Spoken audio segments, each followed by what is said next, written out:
안녕하세요. 인생을 바꾸는 관점입니다. 오늘 들려드릴 사연은 세상에 하나뿐인 아들과 며느리에게 가슴 아픈 배신을 당한 권혜수님의 사연입니다. 그 사건이 일어나고 세상에 믿을 사람 하나 없다며 낙담했지만 가만히 당하고만 있지는 않으셨다고 하는데요. 과연 권혜수님에게는 어떤 일이 있었을까요? 지금 바로 들어보시죠. 안녕하세요. 전 올해로 70을 훌쩍 넘긴 권혜순이라고 합니다. 남편이 1년 전 세상을 떠나고 혼자 지내다 보니 참 적적할 때가 많았어요. 그래서 저는 하나뿐인 아들, 며느리에게 알게 모르게 의지를 하면서 살았답니다. 아들과 며느리도 그런 저를 귀찮아하지 않고 어머니로서 그리고 시어머니로서 저를 참 잘 챙기면서 살아왔었는데요. 그런데 여러분, 아무리 내 배 아파 낳은 자식이라고 해도 무조건 믿어주면 안 된다는 걸 저는 참 늦게서야 깨달았습니다. 오늘 제게 어떤 일이 있었는지 여러분들에게 털어놓고자 이렇게 사연을 보내게 됐어요. 부족하지만 끝까지 들어주시면 감사하겠습니다. 남편은 참 부지런한 사람이었습니다. 남들이 잘 때 일을 하고 저와 아들만을 위해 살아온 사람이었죠. 그렇게 쉴 틈 없이 살아온 남편은 갑작스러운 사고로 인해 세상을 떠나게 됐고, 제게 집과 부동산, 적지 않은 예금을 남겨줬습니다. 다 늙어 빠진 제게 이런 재산이 다 무슨 소용이 있겠어요. 그래서 잘 가지고 있다가 나중에 아들과 며느리에게 물려줘야겠다 생각을 하고서 아무 생각 없이 혼자만의 인생을 즐겨왔습니다. 남편이 떠난 뒤로 집안에는 이전만큼 사람의 온기가 느껴지지는 않았지만 그래도 전 매일 베란다에 나가서 꽃을 가꾸고 텔레비전을 보며 시간을 보냈어요. 혼자가 된 저를 아들과 며느리는 못해도 일주일에 2~3번 정도는 얼굴을 비춰줬습니다. 어머니, 혼자 지내시는 거 적적하지는 않으세요? 항상 아버지랑 같이 계시다가 어머니 혼자 계시려니 좀 외로우실 것 같은데. 아니다. 괜찮다. 뭐 어차피 같이 있어도 말을 많이 하지도 않았는데 뭐. 그래도 저희가 일주일에 이렇게 2~3번씩 와서 같이 이야기도 나누고 밥도 같이 먹고 하니깐 좋으시죠, 어머님? 그럼 좋다 마다지. 우리 아들이랑 며느리처럼 효자 효부도 없다. 그렇게 많은 대화를 나누지는 않았지만 저랑 같이 밥을 먹고 집에 들러주는 것만으로도 참 기쁘고 고마웠죠. 요즘 사람들은 다 자기 살기 바쁘다는데 혼자 있을 저를 걱정해서 이렇게 살갑게 잘 챙겨주니 얼마나 좋았는지 몰라요. 그렇게 평범한 하루를 보내던 어느 날 주말, 아들이 제게 전화를 걸어왔습니다. 날씨가 무척이나 좋고 꽃도 만개했으니 벚꽃 구경이나 가자고 하더군요. 전 그 말을 듣자마자 가슴이 설렜어요. 사실 남편과도 벚꽃을 자주 보러 다녔었거든요. 꽃이 만개하는 봄이면 손을 꼭 잡고서 꽃 구경을 하곤 했었는데 아들과 며느리가 저를 위해 꽃 구경을 가준다고 하니 괜히 소녀처럼 설레고 두근거리더라고요. 그렇게 두어 시간이 지났을 때쯤 집 앞에 도착했다는 전화를 받고서 산뜻한 봄옷을 입고 현관을 나섰습니다. 아파트 입구에서 저를 본 며느리가 활짝 웃으며 제게 이렇게 이야기를 해주더라고요. 아이고, 어머님 오늘 너무 예쁘신데요? 봄날의 새 신부 같아요. 얘는 이렇게 쭈글쭈글 늙어 빠진 새 신부가 어디 있다니. 그래도 그런 소리 들으니깐 기분은 좋다. 어머니, 뒷자리에 타세요. 안전벨트 꼭 매시고요. 운전은 아들이 맡았고 저는 뒷좌석에, 며느리는 아들의 옆에 앉았어요. 사실 혼자 살지 않으시는 분들은 이런 사소한 순간이 얼마나 가슴이 두근거리고 벅차는지 잘 모르실 겁니다. 특히 자식이 나이를 먹고 결혼을 하고 가정을 꾸리게 되면 함께하는 시간들이 더욱 줄어들게 되는데 이런 순간까지도 저와 함께 하려고 하는 게 너무 고마웠습니다. 아들과 며느리는 요즘 어떻게 지내고 있는지, 손주는 어디에다가 맡겨두고 온 건지에 대해 이야기를 하며 조용히 창문 밖을 내다봤어요. 올해는 벚꽃이 참 늦게도 피었는데 바람에 살랑거리는 꽃과 맑은 하늘을 보니 남편 생각이 나는 거예요. 내년 봄에 벚꽃 피면 꼭 당신이랑 같이 여행 가야지. 라고 말했던 것이 떠올라 괜스레 코끝이 찡해졌습니다. 어머니, 보통 벚꽃 명소엔 사람들이 많잖아요. 이번엔 저희가 진짜 예쁜 곳을 찾아놨어요. 사람은 많이 없는데 꽃은 정말 기가 막히게 예쁘게 핀 곳으로다가요. 그냥 믿고 따라오시면 돼요. 웬일이니? 항상 어디 갈 때면 나한테 어디 갈까요? 하고 물어봐 놓고서 준비 많이 했는가 보다. 맞아요. 어머님, 저희가 얼마나 준비를 많이 했는지 몰라요. 꽃이 아주 흐드러지게 핀 곳으로 저희가 모셔다 드릴게요. 기대하셔도 좋아요. 이렇게 자신만만하게 말하는 아들과 며느리가 귀여워 보이기까지 했습니다. 나름 저와 보내는 첫 꽃놀이라고 제가 만족할 수 있도록 준비를 많이 한 것 같았죠. 그렇게 차 안에서 소소한 이야기들을 나누다 문득 재산에 대한 이야기가 나왔습니다. 나중에 제가 아프거나 나이가 들어서 세상을 떠나게 되면 그 재산을 모두 너희에게 물려줄 테니 돈 걱정은 하지 말라는 가벼운 말이었죠. 그런데 그날은 분위기가 좀 묘했던 것도 같습니다. 평소라면 그런 말씀은 나중에 10년이나 20년 뒤에 하셔도 충분하다고 말했을 아들이 머쓱하게 웃으며 자식이라곤 저 하나밖에 없는데 그럼 당연히 제가 받아야죠. 이런 식으로 이야기를 하는 겁니다. 별 다른 아기를 가지고 한 말은 분명히 아닌 것 같은데 말에 무게가 느껴졌습니다. 그런 당연한 이야기를 나한테 왜 하느냐는 투였죠. 기분이 찝찝했지만 날이 날이니만큼 그냥 넘어가기로 하고 따뜻하게 내리쬐는 햇살을 받으며 살짝 잠이 들었습니다. 얼마나 시간이 지났을까 잠에서 살짝 깨었는데 아직도 차가 달리고 있는 겁니다. 벚꽃 구경을 뭐 이렇게 멀리 가나 싶어서 내다보니 차창 밖으로 보이는 풍경이 도시가 아닌 점점 시골길처럼 바뀌고 있는 겁니다. 보통 숨겨진 벚꽃 명소라고 하더라도 어지간하면 도심 외곽 쪽에 있는데 차가 향하는 곳은 산 비탈도 보이고 처음 보는 곳으로 들어가더군요. 그때까지만 해도 그렇게 의심을 하지는 않았습니다. 아들 내외가 그냥 정말 괜찮은 곳을 찾았는가 보다 싶은 생각이었죠. 아, 어머니 일어나셨어요? 조금 더 주무시지. 도착하면 저희가 깨워드릴 텐데. 아니다. 그냥 햇살이 좀 따뜻해서 깜빡 졸았던 것뿐이야. 그런데 어디까지 가는 거냐? 지금 운전한 지 2시간은 지난 것 같은데. 거기가 좀 멀리 있어서요. 걱정하지 마세요. 아주 벚꽃이 멋들어진 곳으로 데려다 드릴 테니까요. 혹시 속 울렁거리시거나 그러신 건 아니죠? 엄마가 멀미하는 거 봤냐? 그런 거 걱정하지 말고 운전이나 조심히 하도록 해라. 그리곤 계속 창밖 풍경을 바라봤어요. 아직 벚꽃이 듬성듬성 보일 뿐이었지만 곧 보일 벚꽃 명소의 속으로 기대를 가득했음노니다. 만약 정말로 기가 막힌 벚꽃 장관이 눈앞에 펼쳐진다면 사진을 한 무더기 찍어서 친구들에게 자랑해야지 하고 속으로 생각했죠. 그렇게 한참 동안 달리던 차가 멈춰 선 곳은 전혀 예상하지 못한 건물 앞이었습니다.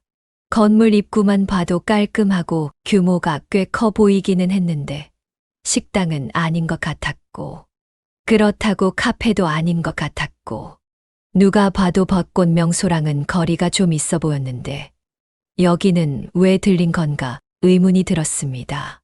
여기에 멈춰선 걸 보니 혹시 화장실이 급하거나 여기에 잠깐 들를 일이 있나 보다 하고 가볍게 생각했습니다. 아들과 며느리는 말 없이 차 안에서 내렸고 저보고도 내리라며 차 문을 열어주기에 엉거주춤하게 차에서 내렸습니다. 그런데 눈앞에 펼쳐진 광경은 충격적이었습니다. 휠체어에 노인들이 앉아 있는 모습이 보였고 간호사 복장의 직원들이 바쁘게 오가는 것도 보이는 겁니다. 그래서 저는 아들에게 물었습니다. 여기가 도대체 어디냐? 식당도 아닌 것 같고 간판도 없고. 저기 저 사람들은 또 뭐고? 여기 병원 아니냐? 어머니 사실대로 말씀 못 드려서 죄송합니다. 사실 저희가 급하게 해외 발령을 받게 되어서요. 그래서 오늘 어머니를 여기다가 잠시 동안 모시려고 온 거예요. 뭐, 그게 무슨 소리야? 해외 발령이라니. 그런 말 없었잖아. 그리고 너만 가는 게 아니라 둘이 같이 간다고. 네, 어머님, 저희도 안 가고 싶었는데 그렇게 됐어요. 저희가 해외에 가 있는 동안은 어머님을 전혀 보살펴 드릴 수가 없으니까 저희 한국 들어올 때까지만 이라도 여기 계시는 게 좋을 것 같다고 판단했어요. 죄송해요. 차라리 그럴 거라면 그냥 솔직하게 이야기나 해주면 됐을 것을. 뭐하러 저한테 거짓말을 쳐서는. 아들과 며느리의 말에 가슴 한구석이 시리게 아파왔습니다. 남편이 세상을 떠나고 나서 저의 유일한 안식처이자 위안이었던 아이들이 결국 벚꽃을 보러 가자는 거짓말로 해외 발령을 가게 됐다며 저를 요양원에 맡기려고 했구나 하는 생각이 강하게 들었거든요. 솔직히 저는 아들과 며느리의 말을 믿지 않았습니다. 아들 내외의 분위기나 미리 준비를 해온 서류 등으로 볼 때 이 일은 제가 몰랐을 뿐이지 이미 오래전부터 계획된 것 같아 보였기 때문이었습니다. 제가 그런 생각에 확신을 가지게 된 건 바로 요양원 직원의 한마디였어요.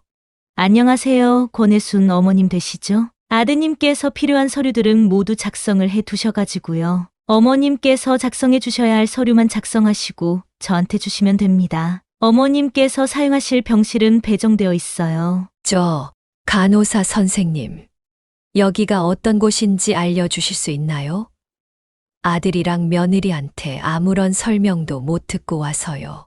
저희 요양원은 전국에서 가장 좋은 요양원으로 손꼽히는 곳이에요. 1인실도 있고 다인실도 있고 어르신들을 위한 프로그램도 엄청 많이 운영되고 있고요. 간호 인력도 많아서 지내기 아주 편하실 거예요. 간호사 선생님은 웃으며 말을 했지만 제 마음은 이미 찬 바람이 쌩쌩 불고 있었습니다.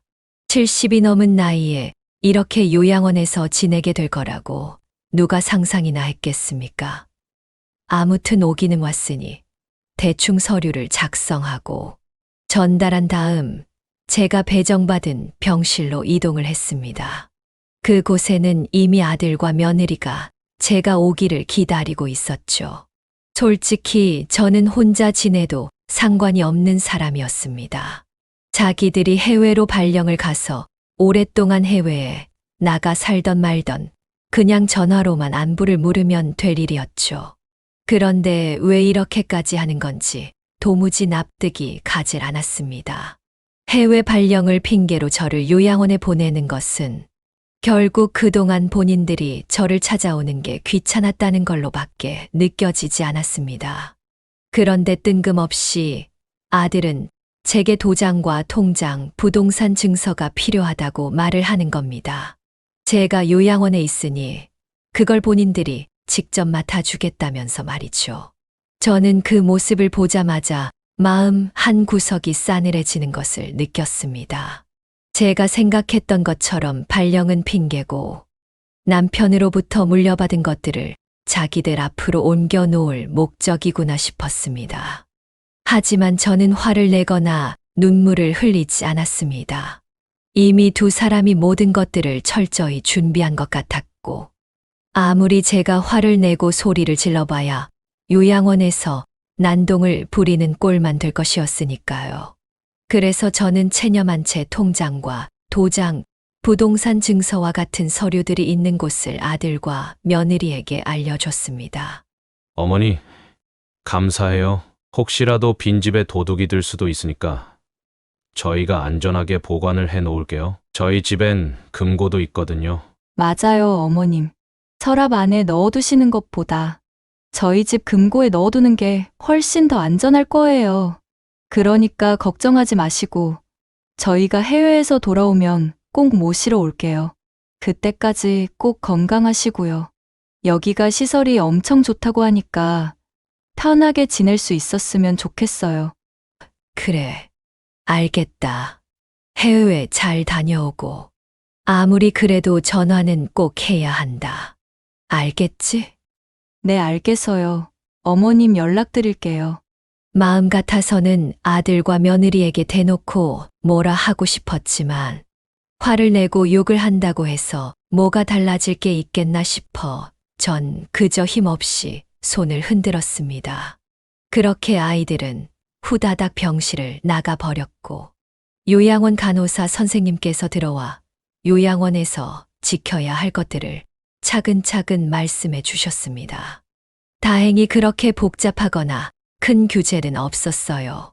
병실 침대에 앉아 문득 창밖을 내다보니 아들과 며느리 말대로 벚꽃이 참 예쁜 곳이기는 했습니다. 봄 햇살이 찬란하게 빛나면서 눈이 부시고 따뜻한데도 마음은 싸늘하기만 했어요. 그래도 눈물을 흘리지는 않았습니다. 이럴수록 마음을 단단하게 붙잡아야 한다고 판단했죠. 사실 벚꽃 구경 같은 핑계로 저를 요양원에 맡겨두고 가는 모양새가 기가 막힌 일이었지만 전 새롭게 상황을 받아들이기로 했습니다. 아들 내외가 제가 가지고 있는 재산을 노리고 있다고 해도, 아니, 설령 다 가져간다고 해도 아직 모든 걸 넘긴 건 아니었으니 상관은 없었습니다. 어찌됐든 이곳에서 요양원 생활을 하면서 앞으로 어떻게 이 일을 헤쳐나가야 할지 저 나름의 계획을 세울 참이었습니다. 사랑하는 남편을 보내고도 무쇠처럼 살아온 사람인데 이런 일 하나 견디지 못하겠어요. 그래서 한번 크게 숨을 들이쉬고 내쉰 다음 창문 너머로 날아드는 봄바람을 온전히 느꼈습니다. 제 삶은 아직 실패한 것이 아니라고, 끝난 게 아니라고 스스로 되뇌이면서 말이죠.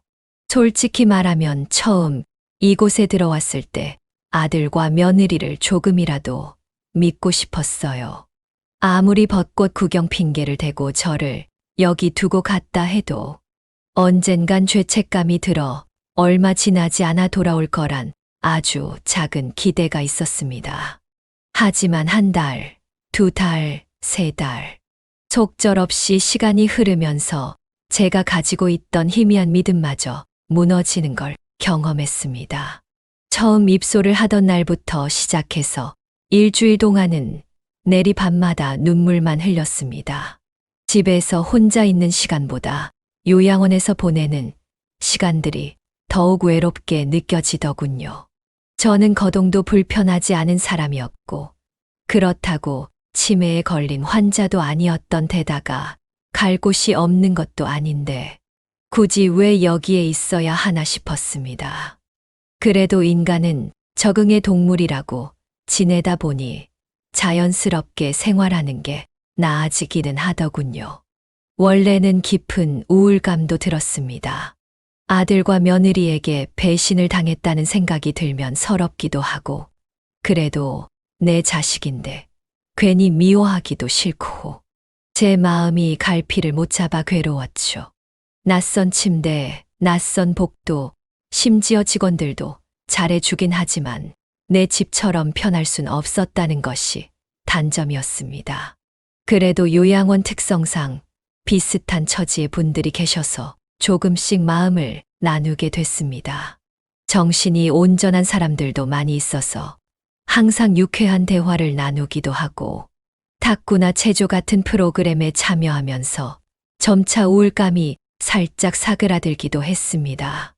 아무것도 하고 싶지 않았지만 저와 비슷한 사연을 가진 분들의 얘기를 들어보니 나만 이런 게 아니구나 싶었어요. 덕분에 조금씩 웃음도 찾았죠. 여전히 아들과 며느리를 떠올리면 울컥했지만요. 아들과 며느리가 전화는 자주 해줬느냐고요? 그것도 처음이 끝이었습니다. 달을 거듭할수록 제가 먼저 전화를 걸어도 받지 않는 경우가 대다수였어요. 언제는 제가 하루 종일 휴대폰만 쥐고 있자 옆 침대를 쓰던 왕언니 한 분이 제게 이렇게 조언을 해줬습니다. 애순 씨 자식한테 전화 거는 것 같은데 전화 걸지 말어. 어차피 거짓말까지 하면서 데려온 거라면서? 네. 그런데 전에는 제가 전화를 걸면 받기는 했거든요. 괜히 무슨 일이 있을까봐. 아이고 참 물러 터졌다. 물러 터졌어. 그렇게 순진해 가지고 이 험한 세상 어떻게 살았어? 사기 안 당한 게 신기하다 정말. 여기 병원 안에 애순 씨에 대한 소문 도는 거 몰라? 저에 대한 소문이요. 무슨 소문이요? 애순 씨 아들이 서울 고급 빌라에 이사를 갔다는 소문 말이야. 그때 애순 씨 요양원 처음 들어오던 날 아들이랑 며느리랑 같이 왔었잖아. 여기 간호사들이 대부분 다 자가용 끌고 다니는 서울 사람들인데 애순 씨 아들을 강남에서 봤다나 봐. 고급 빌라로 들어갔다던데. 그 말을 듣는 순간 머릿속이 새하얗게 변해버렸습니다. 아들과 며느리는 그것조차 제게 거짓말을 한 것이었습니다. 애초에 해외 발령 따위는 없는 것이었고 결국 자신들이 챙길 것만 챙기고 저를 이곳에다가 버린 것이었죠. 가슴 속의 희망은 사라진 지 오래였고 아들 부부에 대한 배신감만 풍선이 커지듯 커져가고 있었습니다. 저는 밤새 이불을 뒤집어 쓰고 잠 한숨 자지 못하고 생각했습니다. 제가 아들과 며느리에게 못해준 것들이 있었는지, 그런 게 아니라면 대체 저한테 왜 그러는지 붙잡고 물어보고 싶었습니다. 해외에서 일을 하느라고 바빠서 전화를 안 받는다고 생각했던 제 스스로가 너무나도 바보 같고 한심했습니다. 어차피 제가 세상을 떠나면 유산은 자연스럽게 자기네 몫이 될 텐데 뭐가 그렇게 욕심이 나서 성급하게 거짓말까지 친 건지 도무지 상식적으로 이해를 할 수가 없었습니다. 그리고 다음 날 복도를 걷는데 간호사 선생님들께서 나누는 대화를 우연히 듣게 됐습니다. 저기 801호 권혜순 환자분 아들이랑 며느리 있잖아. 해외 발령 났다고 애순님 여기다가 맡기고 가셨는데 사실 해외 발령이 거짓말이었던 것 같아. 왜? 뭐 들은 거 있어? 여기 봐봐, 여기. 이 사람 그때 권혜순님 입원하셨을 때 동행했던 아들 맞지? 맞네, 맞네. 그런데 어디로 들어가는 거야? 호텔? 아니, 여기가 강남에서 엄청 고급진 빌라라고 하잖아. 얼마라더라? 몇십억 한다는 것 같던데. 와, 자기 엄마한테는 해외 발령 간다고 거짓말 치고 자기들은 엄청 좋은 빌라로 이사 가고 이렇게 살고 싶을까? 내가 예수님이었으면 진짜 엄청 속상하실 것 같아. 자식 열심히 키워놨는데 효도는커녕 자기들 잘 먹고 잘 살기 바빠가지고 엄마를 요양원에다가 맡기기나 하고. 아휴. 하긴 요즘 이런 사람들이 뭐한둘이겠어. 권혜수님만 불쌍한 거지 뭐. 옆 침대를 쓰는 언니가 들었던 간호사 선생님들의 말이 사실이었습니다. 아들과 며느리는 한국에 있었고 자기네들이 살던 서울의 평범한 아파트가 아니라 강남의 고급 빌라로 이사를 간 것 같았습니다. 그리고 아들 내외에게 줬던 통장과 도장, 부동산 증서가 생각이 났습니다. 저는 그걸 빠르게 확인해 보려고 하다가 그냥 단순히 제가 알아보는 선에서 끝내고 싶지는 않다는 생각을 했습니다. 그래서 조용히 친구에게 전화를 걸었습니다. 어머, 애순아, 오랜만이다. 잘 지냈지? 응, 잘 지냈지. 있잖아, 내가 너한테 부탁하고 싶은 게 하나 있는데 나 좀 도와줄 수 있어? 그럼 네 부탁이면 내가 얼마든지 들어줄게. 무슨 일인데? 편하게 말해봐. 나 지금 요양원에 입원해 있어. 너만 괜찮으면 여기로 찾아와 줄래? 뭐? 요양원? 네가 거기 왜 있어? 너 어디 아프니? 어디가? 얼마나 아프길래 그래? 아니, 나 아픈 곳 없어. 그건 와서 차근차근 설명해 줄 테니까. 너 시간 괜찮을 때 찾아와 줘. 주소는 내가 보내줄게. 저는 전화를 끊고 다시 병실로 돌아가 창밖을 멍하니 바라봤습니다. 인생이라는 건 참더섭는 거라는 것을 느끼면서 공허함도 함께 느껴졌어요. 제게 이런 일이 찾아올 거라는 건 정말 상상조차 못했는데 사람 일은 한치 앞도 알 수 없다는 말이 새삼 공감이 갔습니다. 그리고 며칠 뒤 친구가 요양원에 찾아왔어요. 사실 이 친구는 젊었을 적부터 저와 아주 가까웠던 사이로 30년이 넘는 시간 동안 변호사 일을 하고 있는 친구였습니다. 친구가 호들갑을 떨며 대체 제가 왜 여기에 있는 건지 물어보기에 저는 천천히 상황 설명을 했습니다. 벚꽃 구경을 하자는 핑계를 대면서 아들이 저를 이곳으로 데리고 왔고 해외 발령을 나간답시고 여기서 생활을 하라고 했는데 알고 보니 그것도 다 거짓말이었다고 말하자 친구의 표정이 점점 심각해졌습니다. 게다가 부동산에 관련된 서류들과 통장, 도장까지 모두 아들 내외에게 맡겼다고 말하니 답답해하며 말하더군요. 예, 너 참 답답하다 정말. 그걸 왜 전부 다 아들내미한테 맡겨? 그런 건 전부 다 네가 가지고 있어야 할 거 아냐? 나는 그래도 믿었어. 아들이랑 며느리가 진짜 해외에 간 줄 알았지. 그렇지 않고서야 나를 여기다가 데려다 놓을 이유가 없잖아. 딱 봐도 모르겠니? 네가 가지고 있는 재산 노린 거잖아. 대놓고 재산 미리 달라는 말은 못하고 이래저래 머리 쓰다가 기껏 생각해낸 게 이런 것 같은데 아휴, 안 되겠다. 일단 내가 한번 알아봐 줄게. 너 병원비 낼 돈은 있니?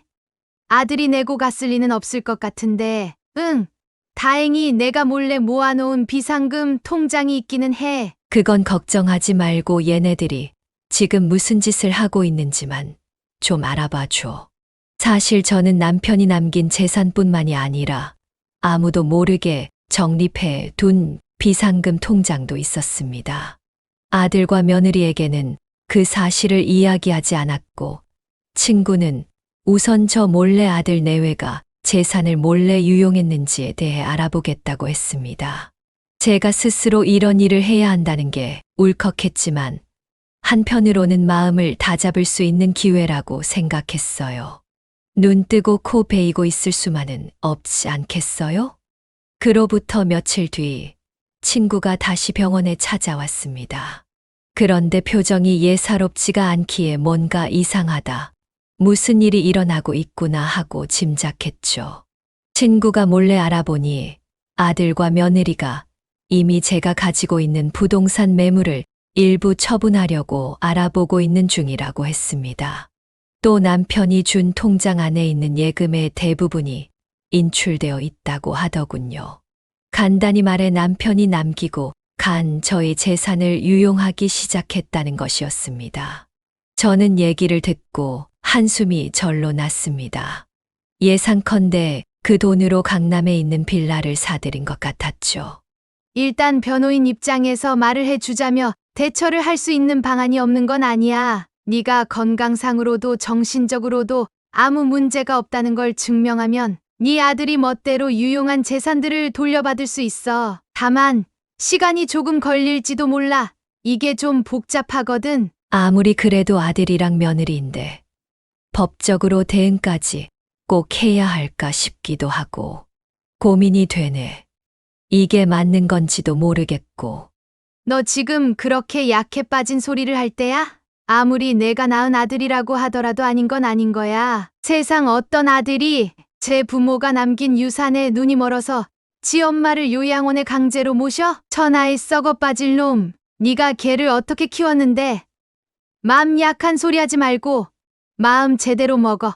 아주 본때를 보여줘야 할 거 아냐. 친구의 이야기를 듣는 동안 손이 덜덜 떨려왔습니다. 아들 내외가 실제로 저의 재산을 날름 쓰고 있었다는 걸 듣고도 믿고 싶지 않았거든요. 솔직히 자식이었기에 며느리였기에 법적 공방을 펼쳐야 하는 걸까? 그냥 말로 해결할 수는 없는 걸까 하는 바보 같은 생각도 든 것이 사실입니다. 하지만 여기서 가만히 있으면 나중에는 재산이 아니라 다른 것도 충분히 문제를 일으킬 수 있겠다고 판단했습니다. 친구는 제가 가지고 있는 비상금 통장으로 소송 비용이나 요양원비를 부담하면 되고 소송을 진행하는 데 도움을 주겠다고 했습니다. 그리고 아들과 며느리가 해외에 간다고 했던 것도 허위임을 입증하면 재판에 유리해질 수 있을 거라며 구체적인 계획을 설명해 줬고 저는 그저 고개를 끄덕였습니다. 그렇게 친구는 서둘러 법적 절차를 밟기 위한 준비를 시작하겠다고 했습니다. 그리고 다음 날 저를 찾아와서는 서류에 제 서명과 확인을 받아갔습니다. 계속 친구가 요양원에 찾아오는 것도 번거로울 것이라고 생각했던 저는 간호사분들에게 조심스럽게 저희 사정을 털어놓고 친구를 만나서 이야기를 나눠야 할 날만 잠깐 외출을 해도 되겠느냐고 물었죠. 놀랍게도 간호사 선생님들은 그러라고 말씀을 해 주셨습니다.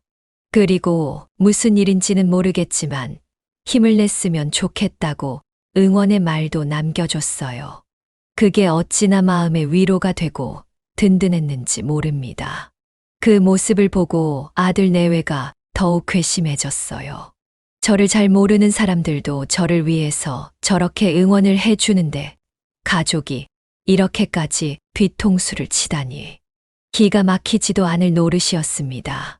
그날 밤 전 창밖을 보며 아들과 며느리가 한 짓에 배신감을 느꼈습니다. 그래도 좌절하지 않고 더 단단해져야겠다고 마음을 먹었습니다. 어쩌면 이 일이 제 평생의 가장 큰 위기임과 동시에 저 스스로를 되찾을 수 있는 기회이기도 했으니까 말이죠. 변호사인 친구가 본격적으로 이 일에 대해 파헤치기 시작하자 뜻밖의 사실이 수면 위로 드러났습니다. 제가 요양원에 오기 전 아이들에게 부동산 서류와 통장, 인감을 맡긴 것은 겉으로 보기에는 전 재산을 넘긴 듯 보일 수 있지만 실제로는 금융 자산의 권한이 완전히 이전되지 않았다는 사실이었습니다. 여기 보면 네가 자식들한테 넘긴 재산 중 상당 부분은 아직 효력이 제대로 발생하지 않았어. 일종의 조건부 권한이기 때문에 네가 의식도 없고 말도 할 수 없는 말 그대로 의사 무능력 상태가 되어야 자동으로 자식들한테 모든 것이 넘어가는 구조야. 그러면 내가 다시 찾아올 수 있다는 말이네? 그런 셈이지.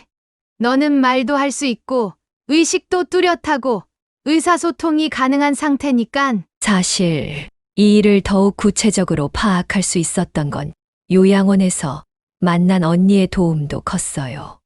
우연히 같은 테이블에 앉아서 이야기를 나누다가 그 언니가 과거에 금융회사에서 일을 오래 하셨다는 것을 알게 됐거든요. 처음엔 제가 넋두리 하듯 아들과 며느리가 제가 가지고 있는 재산을 몽땅 다 털어간 것 같다고 이야기를 했는데 언니가 이야기를 유심히 들어보더니 그래도 혹시 모르니 꼼꼼하게 잘 알아보라고 어쩌면 제 마음대로 유용할 수 없는 재산들도 있을지 모른다며 조언을 해 주셨어요. 그렇게 친구와 함께 더욱 꼼꼼히 서류를 살피게 됐고 이 사실이 드러나게 된 것이었죠. 정말이지 요양원에서 별별 인연을 다 만나는구나 싶었어요. 그 언니는 저를 위해서 어떻게 하면 제 돈을 지킬 수 있을지에 대해 플랜까지 구체적으로 함께 잡아주셨고 친구는 법적 절차를 맡아서 진행하기로 했습니다. 아이들은 아마도 제가 요양원에 있었기 때문에 돈이 어떻게 흘러나가고 있는지에 대해 전혀 알 수 없을 거라 생각했을 겁니다. 실제로 제 도장과 통장, 일부 부동산 증서가 아들 내외에게도 넘어갔다 한들 나머지 핵심 부동산과 예금까지는 쉽게 손댈 수가 없게 되어 있었습니다. 그렇게 저희는 아들과 며느리 몰래 재산을 동결시키는 작업과 부동산, 신탁 설정을 준비했습니다. 신탁 설정이라는 게 제가 직접 재산 일부를 전문 기관에다가 맡기고 제가 살아있을 적에는 그 돈을 함부로 인출하지 못하게 할 수 있는 제도였죠. 지금 너희 아들 부부가 네 재산을 마음대로 유용하고 있는 중이잖아. 그러니까 얼른 재산 동결 신청을 걸어놓은 다음에 동시에 이 신탁 설정도 진행하자. 그래야 너네 아들이랑 며느리가 돈을 빼돌리는 걸 막을 수 있어. 잘 될 수 있겠지. 혹시 하다가 문제가 생기는 건 아닐까 걱정이 돼. 그런 걱정은 안 해도 돼. 내가 이런 거 한두 번 해보는 줄 알아? 너는 마음 놓고 나한테 전부 다 맡겨. 내가 알아서 다 처리를 해줄 테니까. 이 일들을 모두 진행하기 위해서는 원칙적으로 제가 서류를 직접 제출해야 했는데 우양원에서 움직이는 것이 힘드니 친구가 서류를 가져다 주고 전 서명을 하는 식으로 절차를 밟았습니다. 직원들은 일이 진행되는 모습이 보이자 종종 저를 찾아와서 어떻게 돼 가고 있는지에 대해 물었고 법적인 절차를 진행하게 되었다고 하자 잘 됐다며 일이 꼭 잘 풀리기를 기도한다고 응원을 해 줬습니다. 그리고 혹시라도 그럴 일은 없겠지만 아들이랑 며느리가 찾아와서 뭔가를 물어본다면 그냥 아무것도 이야기해 주지 말라고 신신당부도 해뒀습니다. 아들과 며느리는 자신들이 모든 걸 다 해결했고 자신들이 이겼다고 생각했을 겁니다. 하지만 그게 아니라는 걸 제대로 알려주고 싶었습니다. 재산 동결, 신탁 설정. 그동안 몰랐던 용어도 잔뜩 배우게 되는 계기가 됐기에 이 소송은 제게 굉장히 의미 있는 것으로 다가왔습니다. 그리고 얼마 지나지 않아 제게 또 다른 희소식이 전해졌습니다.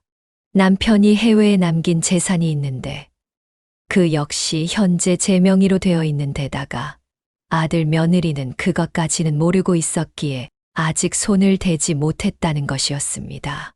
아휴, 그래도 너희 남편이 너한테 많은 걸 남겨두고 갔네. 다행이야. 애들이 이것까지는 손을 대지 않아서. 알았다면 당연히 손댔겠지만 몰랐으니 손을 안 대고 있었겠지. 나도 몰랐어.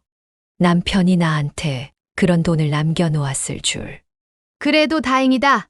그거는 온전히 지킬 수 있어서. 저는 그 소식을 듣고 남편이 이런 상황까지 예견을 했을까 싶은 마음이 들었습니다.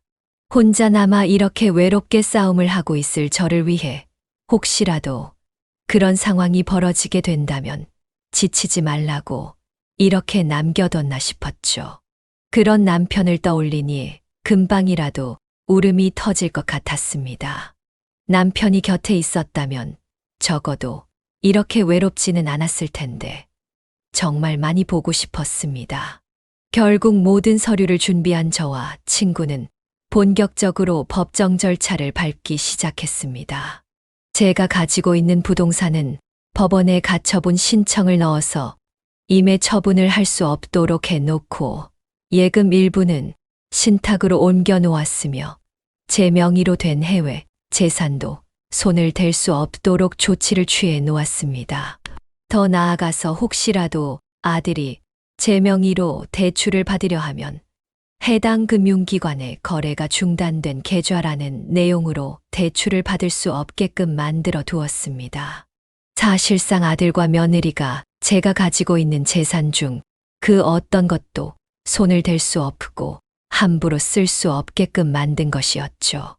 그리고 얼마 지나지 않아 한동안 제게 전화 한 통 없던 아들에게서 전화가 걸려왔습니다. 아들의 목소리는 평소와는 다르게 매우 초조해 보였으며 덜덜 떨리고 있었어요. 어머니, 혹시나 해서 여쭤보는 건데 혹시 법적 소송 같은 거 저희한테 거셨어요? 오랜만에 전화를 해서 물어본다는 게 고작 그거니. 그건 왜 물어보는 거야? 집으로 담보권 실행 통지서가 한 통 날아와서요. 아무리 봐도 이게 무슨 내용인지 감이 잘 안 잡혀서 혹시나 어머니는 뭔가 알고 계신가 해서 전화를 드려봤습니다. 담보권 실행 통지서가 날아오는 건 당연한 일이었습니다. 아들과 며느리는 아마 깜짝 놀랐을 겁니다. 왜 뜬금없이 집으로 이런 게 날아오나 싶었겠죠. 제 명의로 대출을 받아 강남의 고급 빌라를 샀다는 것을 알게 됐고, 이제는 법적인 소송을 걸어놓은 상태이니 받은 대출이 취소되거나 원리금 즉시 상환 요구를 받게 될 것이었습니다. 저는 덜덜 떨고 있는 아들에게 차분한 목소리로 대답했습니다. 그래, 너희를 상대로 법적 소송을 걸어둔 상태다. 내가 요양원에 있어서 잘 몰랐는데 너희 해외로 발령받았다고 말한 거. 그거 다 거짓말이었더라. 강남에 있는 고급 빌라로 이사도 갔다면서. 그건 어떻게? 네 주변에 너를 지켜보는 눈들만 수십 개다. 그러고선 뭐 해외에서 돌아오면 나를 데리러 오겠다고. 어쩜 그렇게 뻔뻔하게 거짓말을 칠 수가 있니? 그게 아니라 어머니, 제 말 좀 들어보세요. 이제 와서 말을 들어달라고 말한들 아무 소용없어. 네가 뭐라고 말하든 그저 내 귀에는 다 변명으로 들릴 뿐이니 아무 말 하지 말고 앞으로 어떤 처벌을 받게 될지나 생각해 두거라. 솔직하게 말하면 아직도 자식과 며느리를 상대로 법적 소송을 진행하는 게 마음이 편치만은 않았지만 두 사람이 먼저 저를 속였다는 배신감과 함께 저의 재산을 함부로 써 버리려는 행태를 두고 볼 수는 없었습니다. 저는 바보가 아니었으니까요. 진심을 담아 사과를 한다고 한들 저는 마음을 열어줄 생각이 조금도 없었습니다. 이미 저는 너무나 큰 상처를 받았고 금전적인 손해도 제대로 봤기 때문이었죠. 무릎을 꿇고 싹싹 빌고 눈물을 흘린다고 해도 제 인생에 용서라는 건 없을 것 같았습니다. 벚꽃 구경이라는 말로 시작된 사소한 거짓말 하나가 이제는 가족들과의 정면 충돌로 치닫게 됐습니다. 그래도 저는 전혀 겁나지 않아요. 혼자가 아니라 제 편이 되어주고 제 옆을 지켜주는 사람들이 있었으니까요. 어쩌면 다행이라는 생각도 듭니다. 이 일을 통해서 제대로 정신을 차렸고 저 스스로를 챙기고 돌아볼 수 있는 기회도 찾아왔으니까 말입니다. 그렇게 문제가 하나둘씩 터지기 시작하자 요양원 입양, 이래로 코빼기도 비치지 않았던 아들과 며느리가 허겁지겁 요양원으로 저를 보기 위해 찾아왔습니다. 둘 다 얼마나 급하게 온 건지 아주 차림새가 가관이더군요.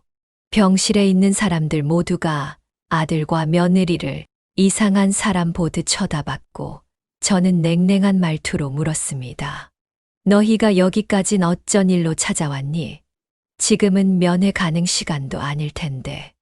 어머니, 그동안 저희 때문에 많이 서운하셨죠? 저희가 지금이라도 모시러 왔어요. 사실 말씀 못 드렸는데 해외 발령이 꼬여서 한국에 남게 됐어요. 절대 거짓말이 아니었어요.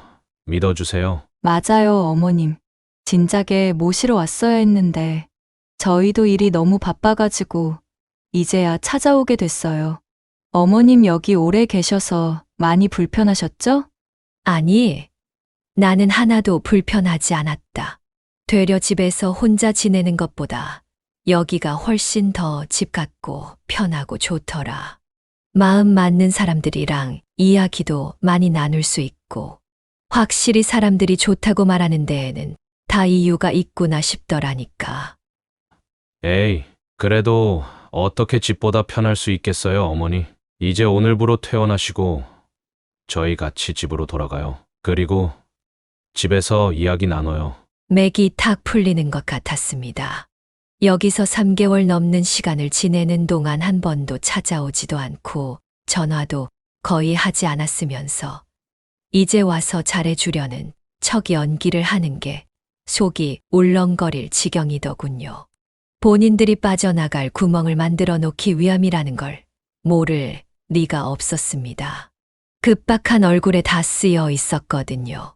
물론 본인들은 알 턱이 없었을 테지만 아들은 계속해서 제 손목을 잡고 저를 일으키려고 했지만 저는 아들의 손을 거칠게 뿌리쳤습니다.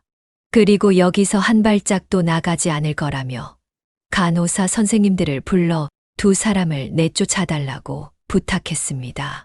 그 순간 두 사람이 동시에 무릎을 꿇더니 울기 시작하는 겁니다. 어머니, 그동안 많이 섭섭하셨을 거 알아요. 하지만 저희도 저희 나름대로 사정이 있었어요. 어머니도 아마 들으시면 이해해 주실 거예요. 그러니까 제발 기분 푸시고 저희랑 같이 퇴원해요, 오늘. 네. 내가 재차 말하지만 나는 여기 생활이 좋다. 이미 나는 너희에 대한 신뢰를 이를 대로 잃어버린 상황이야. 그러니 추하게 여기서 울고 불고 난리치지 말고 당장 일어나서 나가라. 더 망신당하고 싶지 않으면. 어머님 원래 이런 분 아니셨잖아요. 저희 이야기도 잘 들어주시고 그러셨잖아요. 그래, 그랬었지. 아무것도 몰랐을 땐 바보같이 너희가 내 세상이라 믿었고 너희에게 간도 쓸개도 모두 빼줄 것처럼 굴었었지. 하지만 이제는 아니디. 내가 가지고 있는 재산들 너희가 손 하나 까딱할 수 없도록 다 묶어 놓았다. 너희한테는 이제 단 한 푼의 돈도 줄 수 없어. 그게 무슨 말씀이세요, 어머니? 집으로 서류가 날아왔었다면서. 그걸 보고도 짐작이 안 되던?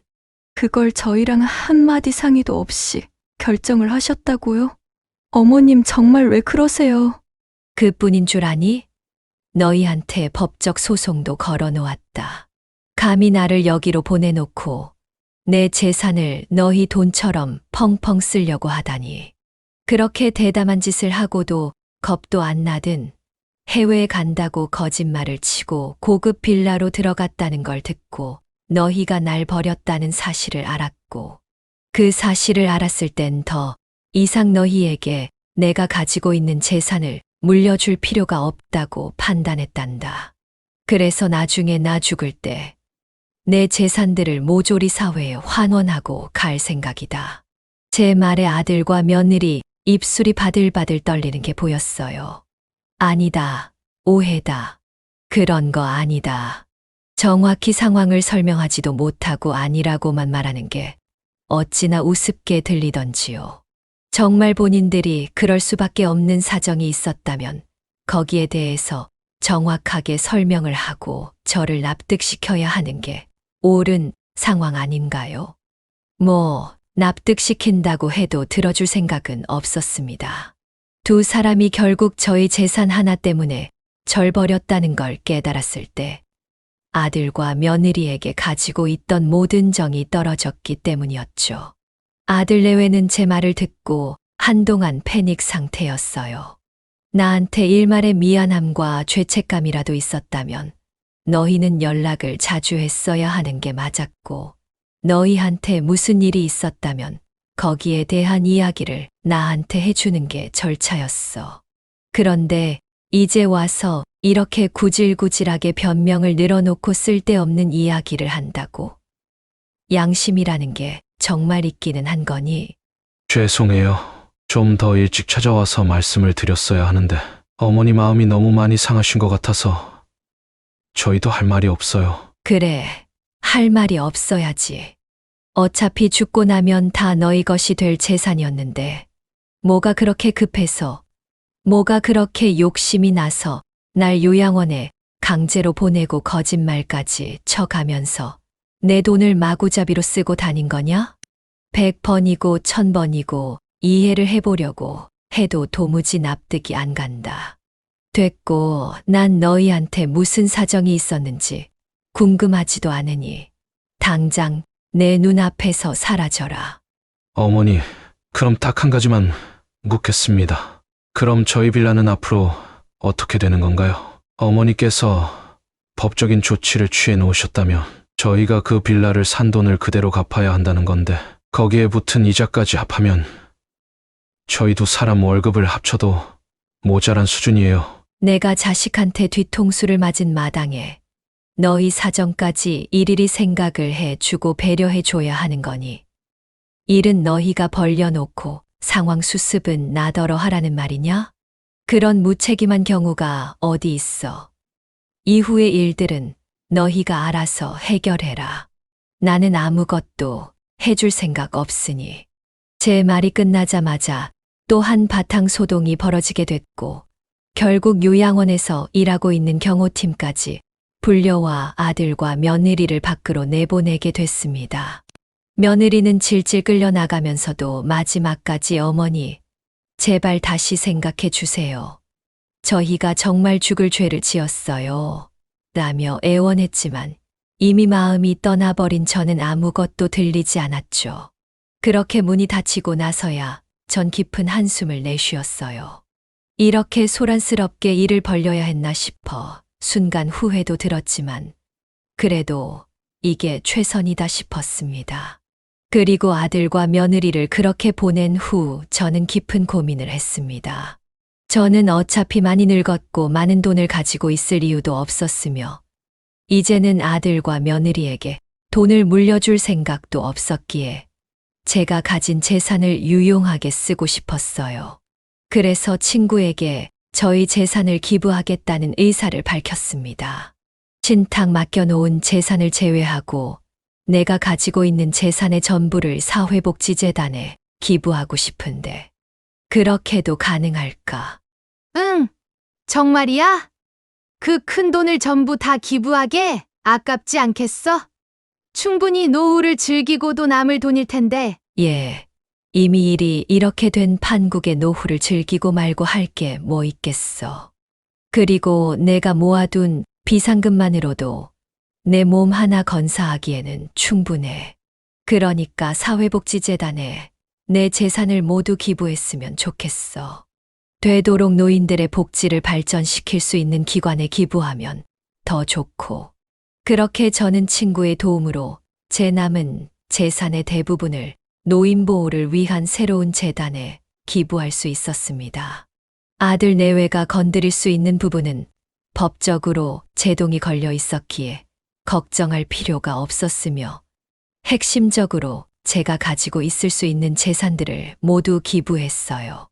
액수가 적은 편이 아니었기에 대형 언론사까지는 아니어도 지역신문에 작은 기사가 나기도 했죠. 노인들의 복지 개선을 위해 자신의 재산을 내놓은 70대 여성, 노인 권익 보호 앞장서 라는 헤드라인이 걸린 걸 봤을 땐 묘하게 뿌듯함도 느껴졌습니다. 그리고 저는 마침내 요양원을 나오기로 마음을 먹었어요. 혹시나 아들 내외가 찾아올까 싶어 다른 지역으로 이사갈 집도 계약을 모두 끝마친 상황이었답니다. 요양원에서 가깝게 지내던 식구들은 저마다 제 손을 잡고 잘 됐다고 행복했으면 좋겠다는 이야기를 해줬습니다. 어딜 가서든 잘 지낼 수 있을 거라는 이야기를 들었을 땐 눈물도 나더군요. 이후 아들 부부는 결국 빌라에서 쫓겨났다는 얘기를 친구에게 들을 수 있었습니다. 받은 대출이 무효화되고 담보권이 실행되어 그 집을 팔아야 했다더군요. 그 소식을 접했을 때 그래도 부모로서 아주 조금 안쓰러운 마음이 들기는 했지만 미련은 없었습니다. 되려 인과응보라는 말이 머릿속을 스쳤어요. 그 뒤로 아들이든 며느리에게서든 연락 한 번 없었습니다. 과연 반성은 제대로 하고 살지 궁금했지만 마음을 접기로 했어요. 이제 가족으로 이어지기에는 너무나도 먼 강을 건넜다고 생각했거든요. 언젠가 아들 내외가 제게 찾아와서 진심으로 사과를 한다고 하더라도 전 조금도 흔들리지 않을 겁니다. 이미 제 삶은 확실히 달라졌고 저만의 행복을 위해서 앞으로 나아가고 있거든요. 제게 가장 소중한 것은 저 스스로의 가치를 지키는 것이라는 걸 늦은 나이에 깨닫게 되었습니다. 이제는 상처받지 않고 누구보다 즐겁고 건강하게 남은 여생을 살아보려고 합니다. 조그마한 화분들을 사들여 키우고 텔레비전을 보면서 웃고 가끔 친구들을 만나 가까운 곳으로 여행도 가고 바람도 쐬고 남들이 누리는 소소한 행복들을 자유롭게 누려볼 생각입니다. 여러분, 새롭게 시작될 저만의 삶을 여러분들께서 응원해 주셨으면 좋겠습니다. 제 이야기는 여기서 끝입니다. 부족한 저의 이야기를 끝까지 들어주셔서 감사합니다. 네, 오늘 이야기는 어떠셨나요? 오늘 이야기를 듣고 어떻게 생각하시는지 어머님, 아버님의 생각을 댓글로 공유해주세요. 저는 또 다른 사연으로 찾아뵙겠습니다. 좋아요, 구독, 알람 설정을 통해 앞으로도 따뜻한 정을 나눌 수 있게 함께 해주세요. 어머님, 아버님의 삶의 지혜와 경험을 나눌 수 있는 통로가 되겠습니다. 오늘도 인생을 바꾸는 관점을 통해 사연을 들어주셔서 감사합니다.